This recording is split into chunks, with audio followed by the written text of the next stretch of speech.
Welcome to the Tim Castle Show, where I sit down with courageous individuals doing inspirational things around the world. Whether it's AI, crypto, mindset, leadership, negotiation and sales, I've got you covered. I sit at that nexus of disruption and change. I'm loving every second of this. I really do believe this is the most abundant time that we've lived in. And if we harness what's going on correctly, we can build businesses that are going to transform our future and your lives. So come with me on this journey, meet the people. I pull back the curtain, I find out who they really are. I started off building this podcast for my sons as something they could look back on later in life and see the conversations that their dad had with people that he respected and admired, but most of all, get the lessons. And now I'm sharing those lessons with you and the reasons that people had done things, the ambition, the passion, and the hardship and their vulnerabilities. And I actually really enjoy it. This is one of the most special times as I get to sit down with people that I really would love to chat to and ask them the questions that are burning in my mind. If you are the same as me and you're pushing the limits and the edges of what you do, please like and subscribe to the show. It helps me tremendously to get new guests on the show and expand that reach so we can help more people together. Welcome back to the Tim Castle Show, where we explore ideas, people, and conversations shaping how we lead, negotiate, build, and succeed. And today is an episode like no other. I have someone here who is changing the face of school. Now, what if we educate our children and it's fundamentally designed for a world that no longer exists? So how would we do this? For more than a century, school has largely followed the same model. But what we're going to discuss today is a completely new way to do it. Nat Eliason is an entrepreneur, author, and founder of Growth Machine, which was acquired in 2025. He's written extensively about entrepreneurship, learning, technology, and risk. And so now he's working on what is perhaps the most ambitious experiment yet, Founders School, which is the entrepreneurship track of Alpha School. And I believe the premise is extraordinary. So today we're going to be exploring some much larger questions. Welcome to the show, Nat Eliason. Thanks for having me, Tim. I'm excited to dive into it. Let's dive. Let's jump headfirst into it. So you're charging 150K a year, and you're promising that eligible students will make $1 million in profit by graduation, or you're going to give the tuition back. Now, that is amazing. I would love to sign my kids up to that. Why isn't that an outrageous promise in your mind? Yeah. Yeah. So, I mean, there's so much that goes into this. I mean, let's start with the make $1 million by graduation, because that's like the first thing that somebody might say, oh my gosh, that's a ridiculous premise. And I would say that 5 years ago, that would have been a ridiculous premise. And now it's surprisingly a lot more feasible and a lot more reasonable than I think people might believe if they aren't heavily exposed to highly competent teenagers, like I am, being in the Alpha School ecosystem, and if they aren't living at kind of the frontier of what you can do with AI now, kind of like I've been doing in the last few years of my work. And there's this funny disconnect, because if you hear that a Stanford student dropped out of Stanford their sophomore year and within 4 years had built a 10 million or 100 million or even billion-dollar business, nobody really questions that, right? Right. Like nobody doubts that that is fully possible or even reasonable. But then, you make that student 2 years younger, and suddenly it sounds ridiculous to people, right? And that I think there's a real disconnect there. I think that people significantly underestimate what competent high school students are capable of, because no one has given highly competent high school students the opportunity to show them. Even the best high schools in the country still have students following the typical education path, where you go and you sit in a lecture hall, or if you're lucky at like a round table, You receive information for 50 minutes at a time and then have 10 minutes to go to the next room where you receive information. And if you're lucky, have a conversation. And then you go home and you do homework for 3 hours and maybe play some sports. And there's really no room in that day if you're really ambitious and really motivated and at the edge of technology to try to do any of the stuff that you can do when you get to college and you can just start skipping all your classes to work on a business, or when you can drop out and work on a business, or when you are like most people who get into entrepreneurship where you're 25, 30, 35 and you have some of that free time to like actually finally dive in to developing all of these skills that truly no institution in the world has made a serious attempt at teaching. Because everybody kind of knows that entrepreneurship programs in college are a joke, right? Like nobody takes Right. those classes that seriously. Clubs in high school and college certainly don't actually teach entrepreneurship. Even the best graduate programs don't do a particularly robust job of teaching some of these core skills.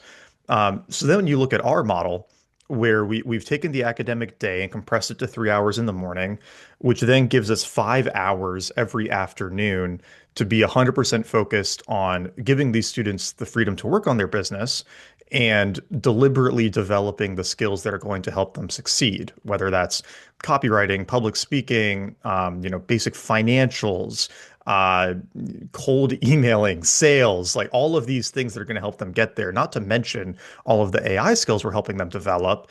And you kind of play that out over 4 years and you say, okay, they're getting 5 hours a day. There's about 200 school days a year. They're getting 1,000 hours a year. They're going to have some of the best like entrepreneurs in the country flying in to work with them on a weekly, monthly basis because everybody's super excited about high schoolers finally having an opportunity to become entrepreneurs. And you kind of play that out and you go, oh, $1 million in 4 years is like completely reasonable. That's actually going to be very, very achievable, especially when you factor in that we're selecting for the right students for this, right? We're not taking over a random high school. We're not taking a random basket. We're going to have probably one of the most competitive admissions process in the country because, again, nobody else is giving teenagers this opportunity. So that side of it is, I think, way more reasonable than some people might believe at first glance. That's such a good breakdown, and how you've walked us through that because you're right. This is something that why not tackle this? Why not bring this Yeah, to why the not? world? Right. And Yeah, yeah. yeah, if you set so the leverage here is you're using AI in the beginning part of the day to what? How are we not how are we changing the current school model? I know that we've got entrepreneurship and you're highly selecting the basket of what makes up the classroom. Hmm. But if we think about the current 6 hour day of high school, you're actually cutting that in half and you're saying, right, I'm gonna be more effective in this is and that's through the use of AI.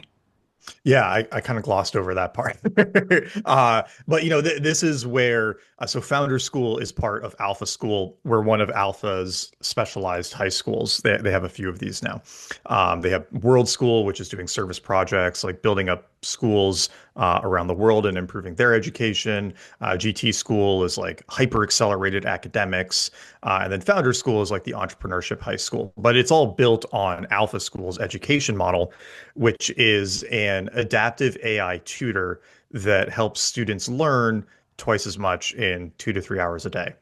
And the way that works is instead of sitting in a classroom receiving information via lecture from a teacher and then going home and doing homework, they're using specialized apps for each subject on a laptop or tablet that does a mix of video lectures, written instruction, and like exercises to help teach the material in very small packets.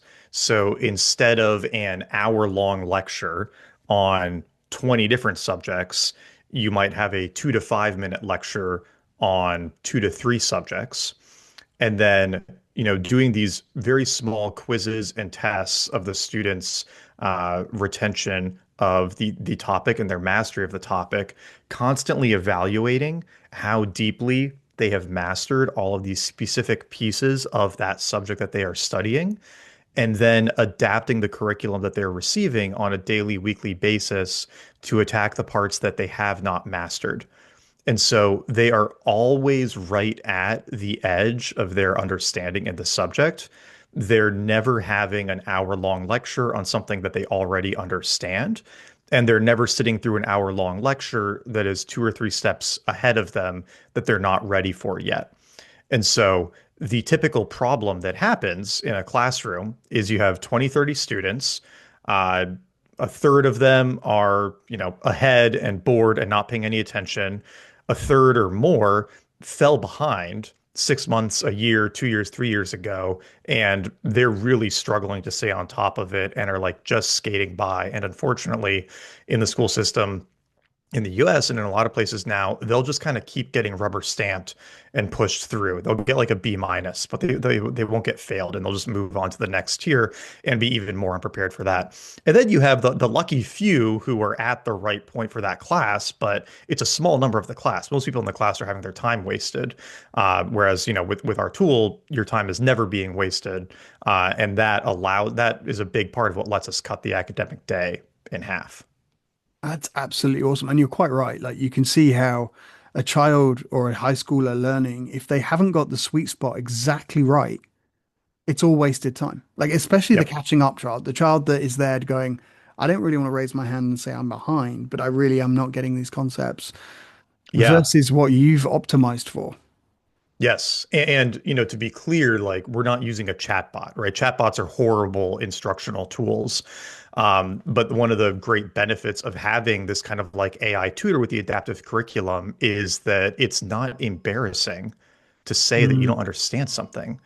You're sitting next to your peers, you're all sitting together doing this work, but you're each doing different bits of the curriculum, or you might even be doing completely different subjects.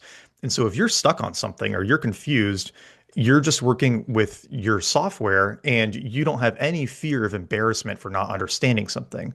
You can go as deep as you want. You never have to, put your hand up next to like the cool kids or whatever and say like, "Hey, I don't get this. I need help."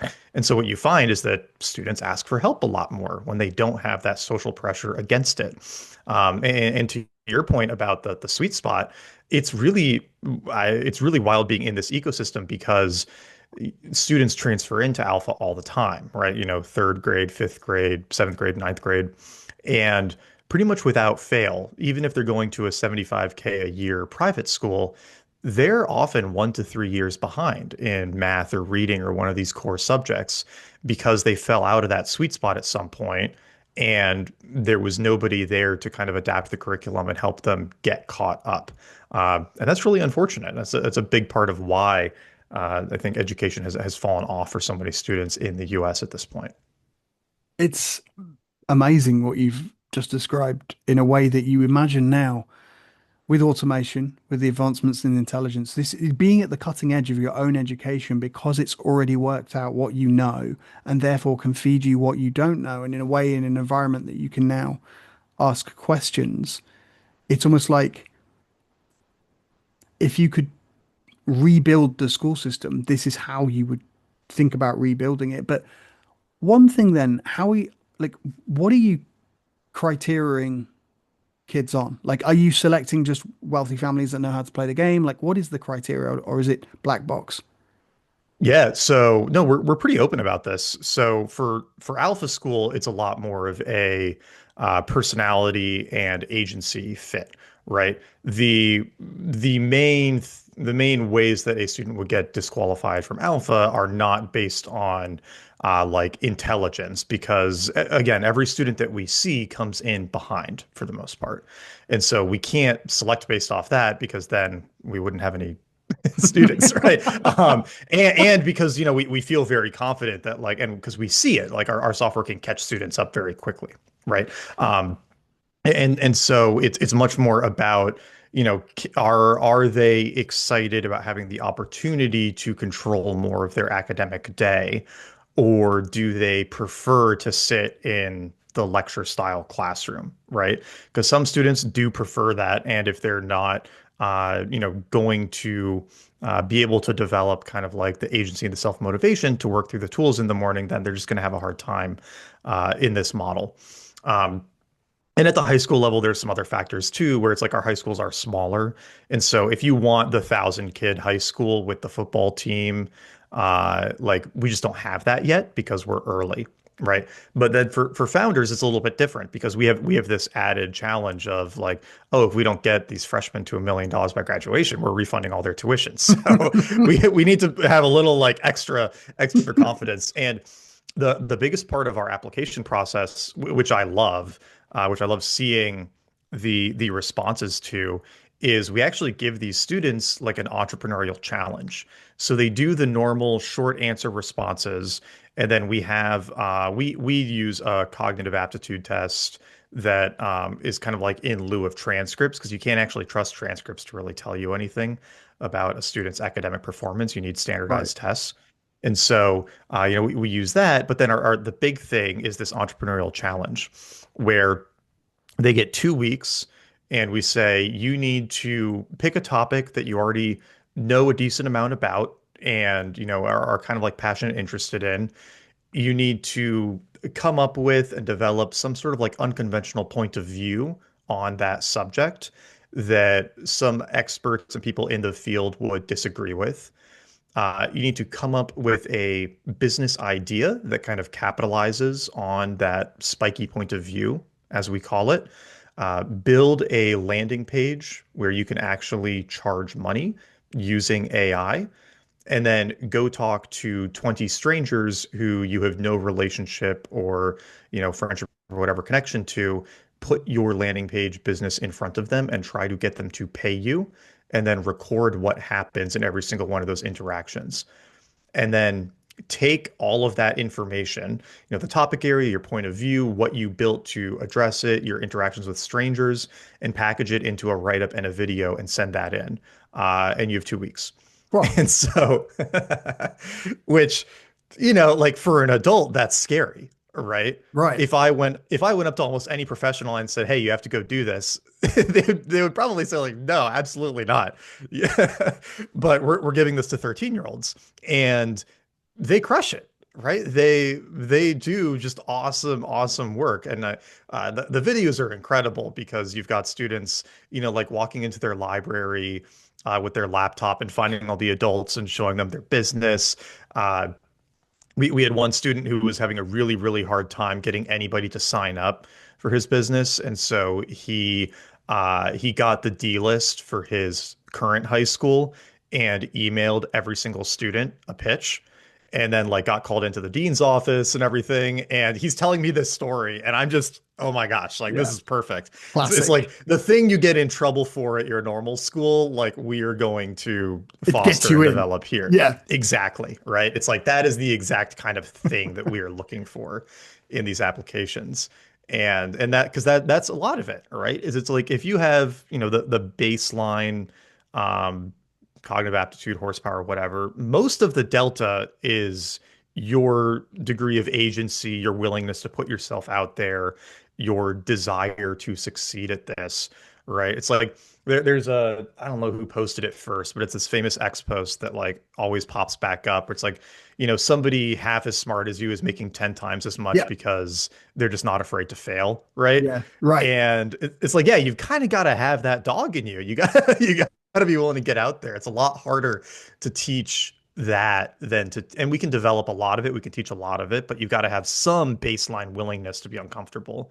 It's a lot easier to teach you how to use AI than to teach you how to, you know, be comfortable stepping out and like trying to get a sale for something. That's it. So you're sort of evaluating up front for the grit, the tenacity, I guess, the empathy, the risk-taking behaviors, and then saying, look, all Yeah. the rest, if you've got this, if you've got that spark, if you've got that drive to push beyond and break through, we'll get you the rest of it. But so failure Mhm. is essential to entrepreneurship. What happens when parents are paying over 600 grand for 4 years of education?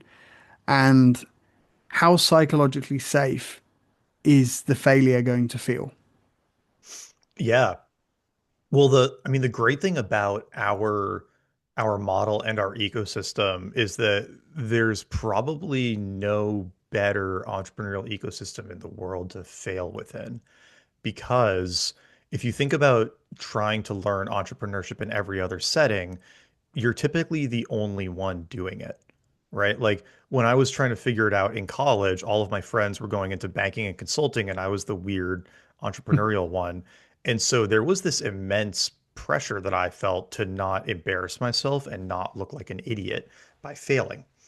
And if you're, if you're a professional, if you're an adult and you're trying to like get a business started, that's even stronger, right? Because Mm. you probably have peers who have stuck with their career and they're advancing and they're making more money, and you're the weird one who's trying to start a business. And if you fail, like that's going to be just, you don't want to put that on your LinkedIn, right? When everybody else is getting promoted.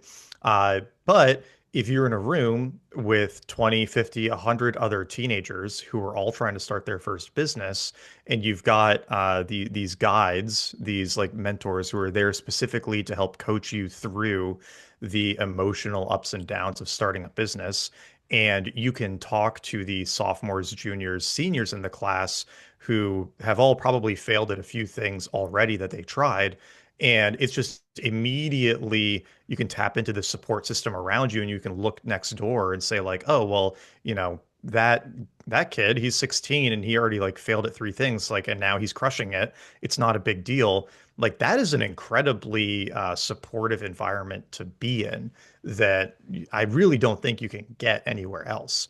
And so we really are going to try to instill early on that a certain amount of it is okay. I think it's a mistake to like um, be over infatuated with failure, right? Like, Mhm. oh, fail fast, fail often. Like failure is still bad. Like you don't want to fail, but when it happens, you can handle it appropriately and move through it and learn from it, and adapt to the next situation. And that is going to be a big focus, right? Like one of the things that parents ask during the kind of like interview and exploratory phase is, oh, do they need to come in with an idea for what they want to work on? And what I always tell them is no. And I actually prefer it if they come in without a strong idea because they're probably going to be over married to that idea. It's probably not a great idea because one of the main things we have to help these students learn is like, you've never been in an industry, you have no work experience, you don't have much money, you actually have a very little awareness of what people will pay for and what are good ideas. And so, freshman year, we're not trying to help you find like the one idea. We're going to try to help you find 10, 15, 20 good ideas in these topic areas you're interested in, test them as quickly as possible so that by the end of freshman year, you've gone through all these validation loops. You understand an idea failing is not some reflection on you, but just a useful part of the process. And now you're very confident on the thing that you want to double down on going into sophomore, junior, senior year. And so it is this kind of like core part of our process. And if we're going like way back to the start of the conversation with the 150K tuition and whatnot, a big part of what that investment is going towards is getting the right experts in the room at every step of their business to help either accelerate or avoid those common failures, right? Like if a student decides that, okay, I'm going to start trying to, I've got this loop running to get customers. I need to blow it up. I'm going to try to figure out meta ads to scale this. We're not going to say, okay, cool, go spend 3 months figuring it out on your own. We're going to have a meta ads expert on the phone with them tomorrow, helping them set up their initial like batch of ads and like coaching them through getting that like working. Same thing with like when they build their landing page and they're ready to take it to customers, like they're going to have an expert reviewing it and giving them feedback so that they can make it that much stronger. Like they're going to have all of these incredible resources that they get to tap into so that things that took you and me 3, 6, 12, or even like years to learn, they can get up to speed on in a matter of weeks. So it's like a super compressed environment in which the tuition goes towards getting you in front of the people that are ahead of you that you would if you Yeah. could pull in. So don't, okay, I'll play devil's advocate because Mhm. I am a fan. Like I don't Yeah. actually Yeah. Yeah. believe in some of the questions that I want to ask you, but I know they will be on the audience's mind. So it would be remiss of me Yeah. not to Please. ask you stuff like, look, you've got a 14-year-old. Should their development? Like, should their success be all about revenue and profit at 14? I mean, that some people listening will be thinking, should someone be attaching their self-worth to commercial success? What do you say to that? Yeah. Oh, I mean, I think that's totally fair, right? And again, like I'm not grabbing random teenagers and forcing them to do this. Right? That is the most important thing to Yeah. remember for Yeah. a lot of these is I am not like going over to the nearest public high school in Manhattan and saying, you no longer get to play sports. You need to come build a business, right? Like that would be awful. That would be terrible. But there are all of these kids who are watching Alex Hormozy videos in their free time, who are better at Claude Code than I am, who have been trying to figure this out. And, some of them don't have entrepreneurial parents, so their parents kind of like don't know how to help them. Their teachers are saying like, no, that is bad that you want to build a business. You should be like reading this book that you don't care about, or you should be like doing more, I don't know, whatever, this class or something. Like everybody around them is trying to make them focus on these other things that are not rewarding to them and which they are not lit up about. And I think which we can make like a pretty serious argument are not a great use of their time given their goals and talents and interests. And so we're saying like if you are wired that way, if the thing that you are already waking up extremely motivated and excited about is to like build a business, to create jobs, to, create wealth for other people, to do all of this, like come do it.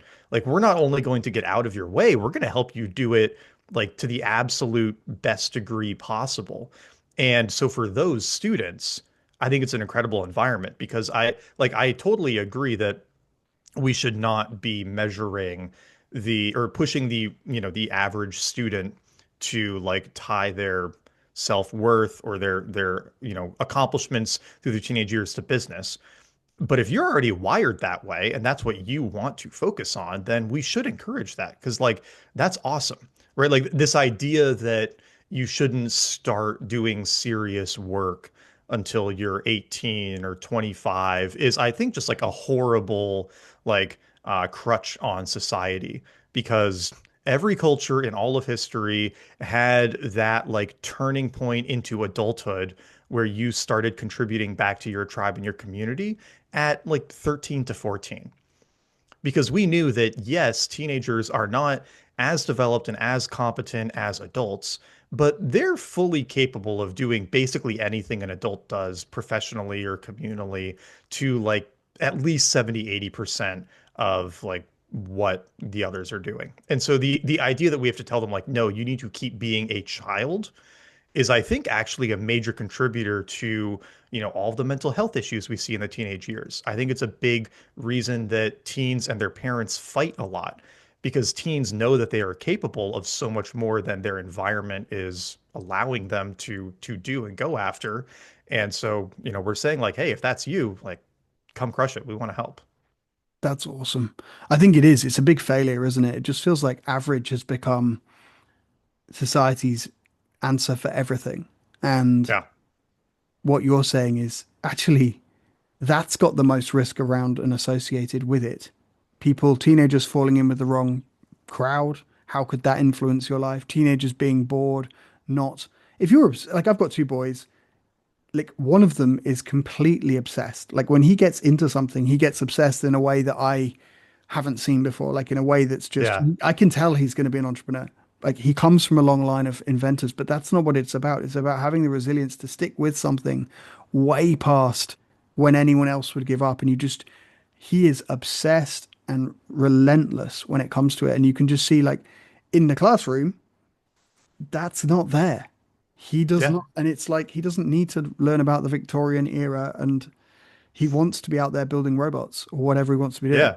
and building a business. So Eh, you're giving an Yeah, and answer. the sad thing is that like most teachers will tell him that like something is wrong with him, right? Right. That like, That's hey, it. you should Yeah. get yeah, you should get on drugs because like you shouldn't be thinking about robots in the classroom. Like you should be locked in on Victorian history. And it's kind of like, that's I think that's unfortunate, right? Like Super unfortunate.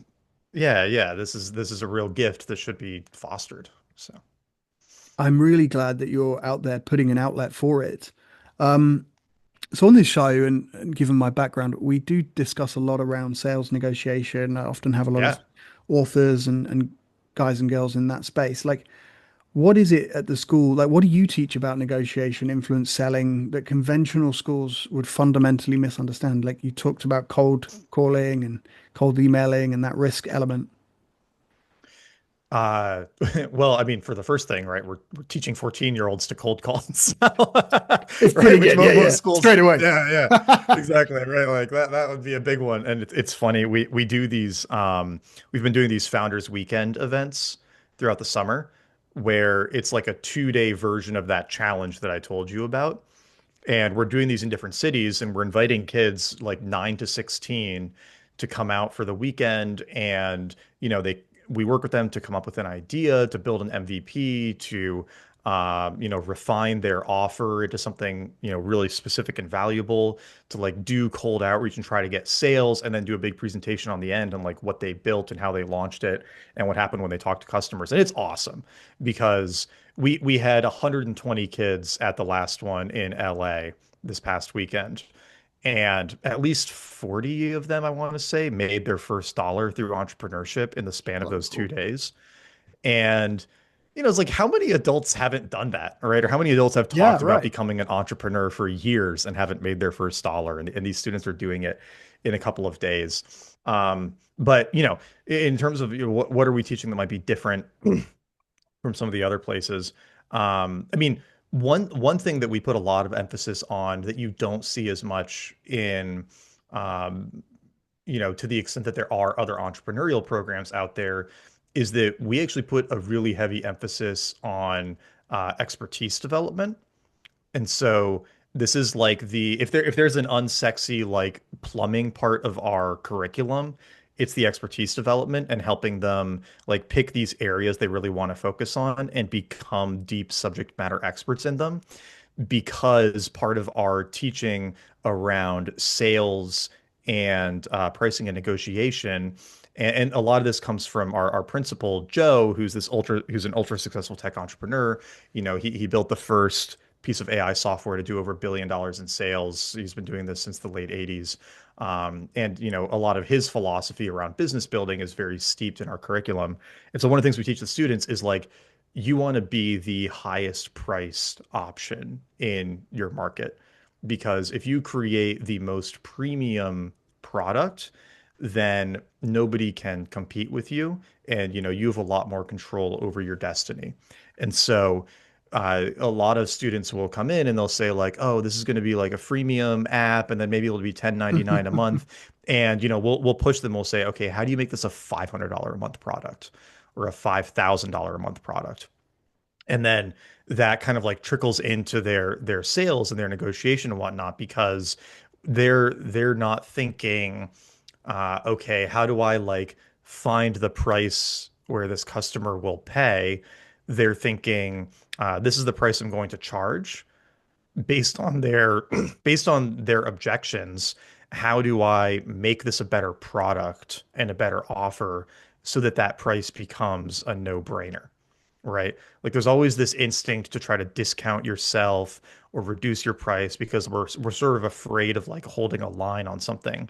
But a big part of what we're teaching them is like, no, you need to set that high price and then figure out how to justify it, right? It's the same thing with us. Like it's 150K a year. Like, yes, this is the most expensive high school in the country. And if you come in as a freshman and you don't make $1 million in profit by graduation, you get all of your tuition refunded. And that tweak on the offer makes it the best high school offer in the country.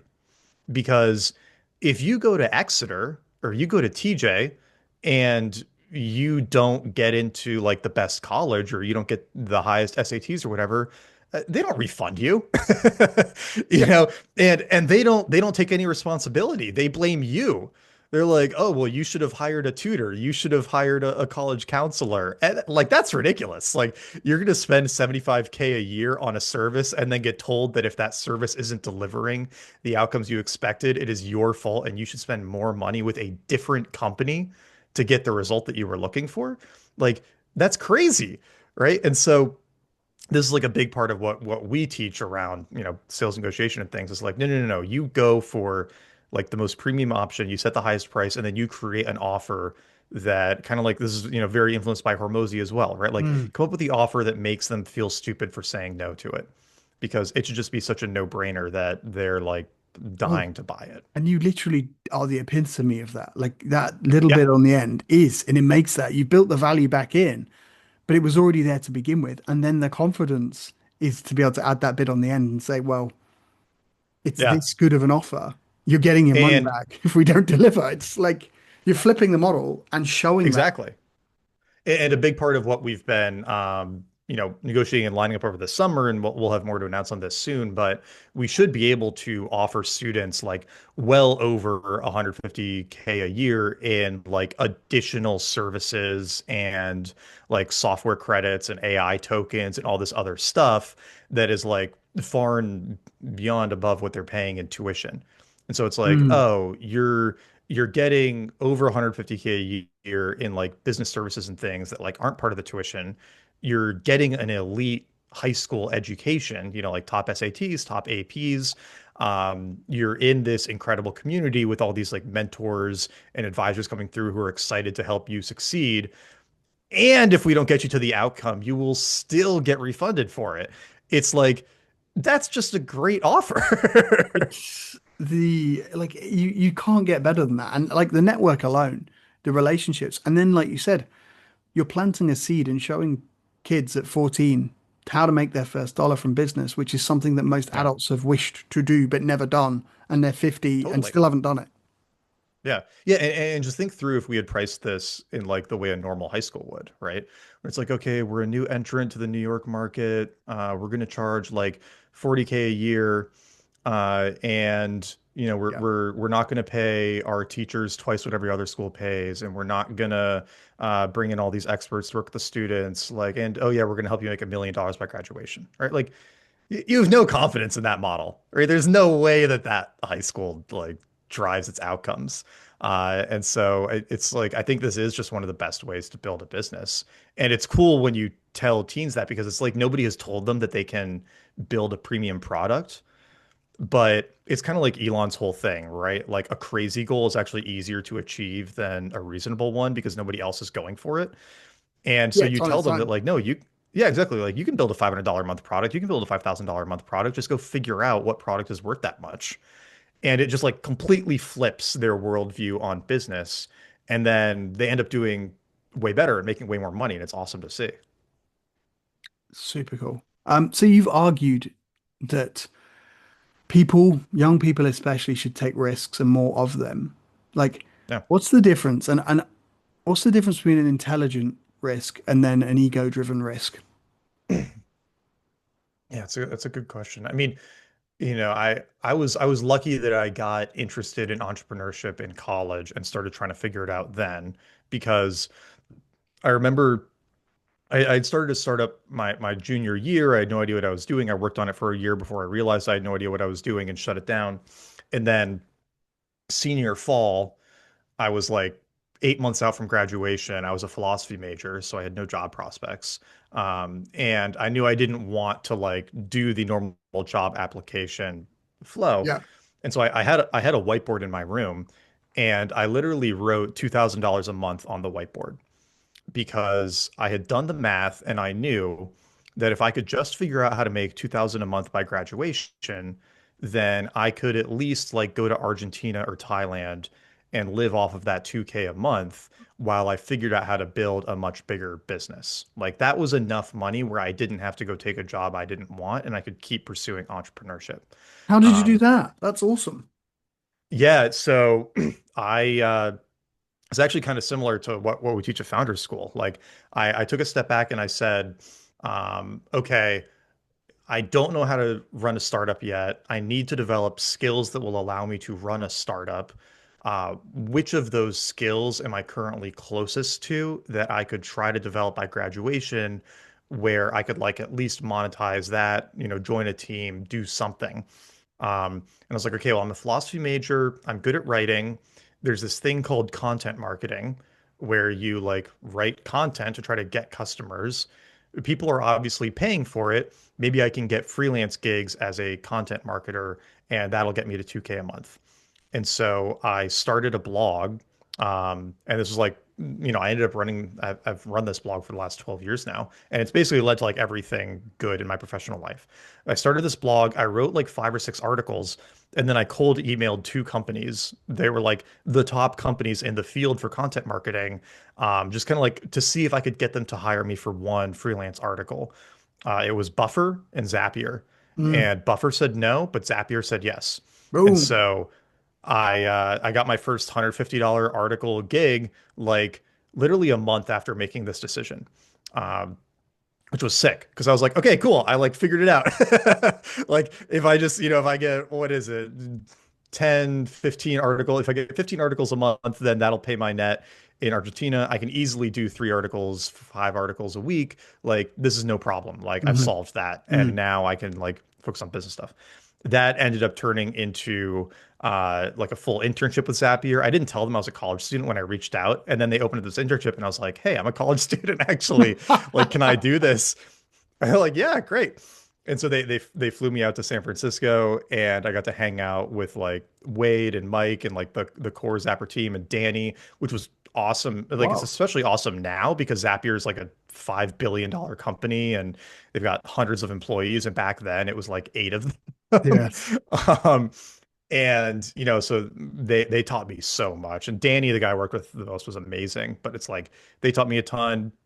I got in touch with my now longtime friend, Justin Mares, because we went through the same startup accelerator in Pittsburgh, and we ended up working on a project together that senior spring. Just like all these things kind of kept happening.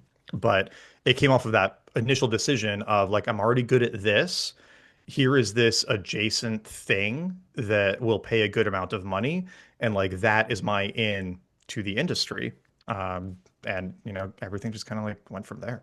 I love that all the good things started from a blog that you decided to Oh, do. yeah. So yeah, that's Oh, it's so crazy. cool. And you kept Yeah, it yeah. up I mean, the last 12 years. even this role at Alpha, so I haven't published on the blog as much, but it did. That's where my marketing agency came from. That's where the book came from. Like all of that stuff came from the blog. I post a lot more on X now, and that feels like the new extension of the newsletter. It's just where more of the activity is. And it's like X has been the other thing that's driven so much of the cool stuff in my life. And like this role with Founders School, like it came about because my now partner on Founders, Cameron, Alpha hired him first to start this project or start this school, and then he reached out to me on X at first to No like way. just talk about the idea for the school and to have me come do a workshop for the high school students on like AI and entrepreneurship. And after doing that workshop with the high school students and talking to Cameron more, it was a very short jump from that Mm. to like, oh no, I got to come do this with you. Like, let's rock. And yeah, that just came from posting on X. It's totally cool. But how cool is writing, right? Because then you're just Ah, putting it's the your ideas best. out. Yeah, It's you're so powerful.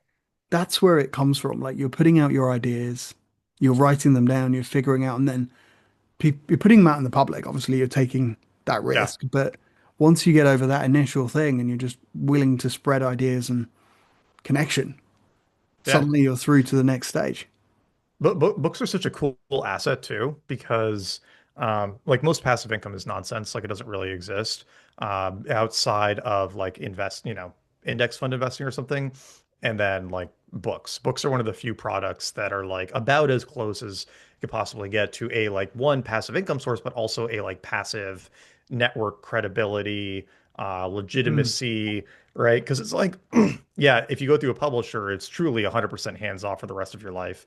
And even if you go through KDP, it's like 99% hands off, or as hands on as you want it to be, right? Like obviously you can keep marketing and podcasting and pushing it, but also if you like take 3 years off from talking about it, like some copies are still going to sell. It's still going to like, people are still going to be aware of it. Right? Like we got on this podcast and you mentioned Crypto Confidential, and like I truly have not put a single minute of work into anything Crypto Confidential related in the last like 6 months.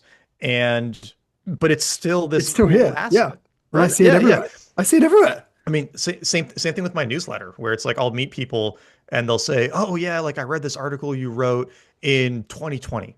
Mm.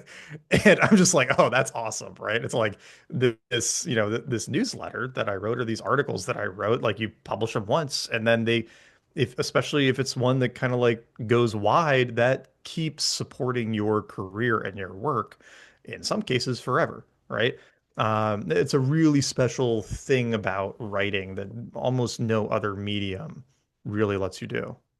It's such an important skill set to develop Yeah. one's voice. What do you think then in terms of AI? Obviously, AI makes it easier to build products, but are we entering a stage now where the skill is building, or is it about persuading, or both? I mean, it's certainly not building software unless you're at the frontier, because that's been kind of trivialized in a way that happened faster and more dramatically than I think a lot of people expected. Right? Like there's been this interesting chatter on X the last few weeks about like the death of indie hacking. And there was this period where if you knew how to like wire up a CRUD app and make a decent UI, like you could make a good, you know, mid six figure, low seven figure income from an app because very few people knew how to do that. Like Mm, everybody knows how to do that now. And so the competitive advantage in that knowledge has decreased significantly. And so instead, what's becoming increasingly valuable and was always very valuable, but I'd say now is even more valuable, is your ability to capture attention, right? Because it's kind of like, attention is increasingly the only finite resource in the world, right? Like we can keep growing energy production, we can keep increasing the number of apps, like that's certainly happening a lot. Agent tokens available per person per dollar, like that's increasing exponentially, but the amount of attention in the world is finite. And so your ability to capture that is one of the most valuable things that you have at your disposal.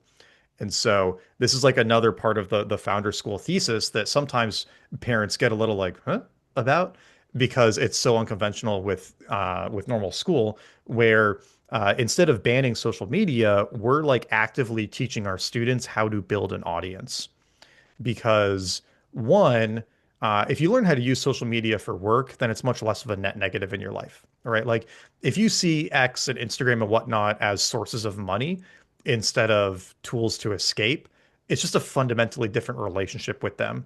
And kids are going to use social media. We would rather teach them how to use it to create things, to create jobs, to create wealth, than to just like scroll mindlessly in bed. Um, but the second part of it is that it's like your credential, right? Having a big following on X is way more valuable than having an Ivy League degree. Like that opens so many more doors for you than a like Harvard diploma. And mm. it's like not even close, right? And anybody can build it, or like anybody can do it. And a 14-year-old can build a massive following in a niche, and that can open all of these doors that they think they get from a normal credential. And so it's this insanely valuable thing to build in that sense. But then back to the like differentiator in a world where building is commoditized, it's like if you know how to get attention, right? How to get interest, how to like get people excited about something, that is way more valuable than being able to vibe code a tool. And it's a tough skill to learn. Certainly no other high schools or colleges are like actively teaching it in the way that we are. But it's going to be, I think, increasingly the like one of the main advantages that you have at your disposal, especially as an entrepreneur. It's absolutely awesome. Now, I've thoroughly enjoyed this. Like, I've really enjoyed the way you've broke this down in the granularity and for embracing the questions. And I think really you've shown how, we're not asking the question about what should our children know anymore. It's about who do we want them to become. And you're really embracing the Yeah. child or the teenager there and saying, you're validating them and saying what you have is awesome. And now I'm going to teach you how to build trust and how to sell and how to influence without manipulation, how to communicate, having the courage to act. Like everyone listening should go out and check out Founder School. Where do people need to go to do that, Nat? Yeah, it's just founders.school. So that's our site. And we've got all the information on enrollment and things like that. We've got more information on those like weekend events I talked about. We're going to be doing a lot more of those. So if you have like an entrepreneurial kid who wants to like try their hand at this stuff, they should definitely come to one of those because they've been a ton of fun. Um, Are they all and over the country Yeah, or in yeah, LA? yeah. Yep. We're gonna be doing them more regularly, all over the states, and I think we're gonna come do one in London sometime this fall. Like Sweet. we're gonna bring them Yes, international. So that's cool. Okay. yeah, Well, we'll yeah, have to put all the links down in the show notes for that. But Nat, really appreciate you jumping on. And I love the fact that this school, the way you've built this school is exactly the example that you're teaching kids, right? It's saying yeah. this offer is too good to be true, but it's exactly, you're like a living, breathing example of what you're teaching. It's not just Well, and it's hypothetical. a fun time for the students to join too, because like we're in startup mode, right? Right, Like right. You it get to was see. just me and Cameron for the last 5 months for the most part, doing a lot of this stuff, getting this started. And like now we're building our team, and like our space is, it's still like unfurnished. And like we get to work with the students on like, how do you want this to look? Like, what do you want your desks and things to be like? What speakers do you want to bring in? Mm. What AI tool, like it's a cool collaborative thing right now. And in 5 years we're going to have thousands of students, and it's going to be Oh, it's gonna be an different. established Yeah. company. But it's like the students who are joining right now, like they kind of get to be a part of this new business while also building their own business, and that's a really fun dynamic that I'm really excited about when the first class kicks off in 4 weeks. Love it. That's super Yeah. exciting. Yeah, Nat, thank you so much. And for anyone listening, do get in touch because you can see, as Nat says, this is the time to get involved. These things change over time. This would be the moment where it would be something very, very special that you could look back on and say that was a game changer, and you're going to completely change thousands of lives. So that's a no-brainer. That's happening. Thank you once Yeah. again for coming on. Thanks, Tim. Thank you. This is a lot of fun. Talk more soon. Why did I write The First Domino? Well, to be honest, it was to stop salespeople focusing on random things and instead focus on landing that first flagship client that tips over the first domino and starts a chain reaction of success so that you can target and win a client that creates exponential results. Not randomly, it's engineered. Success is engineered. Let's go.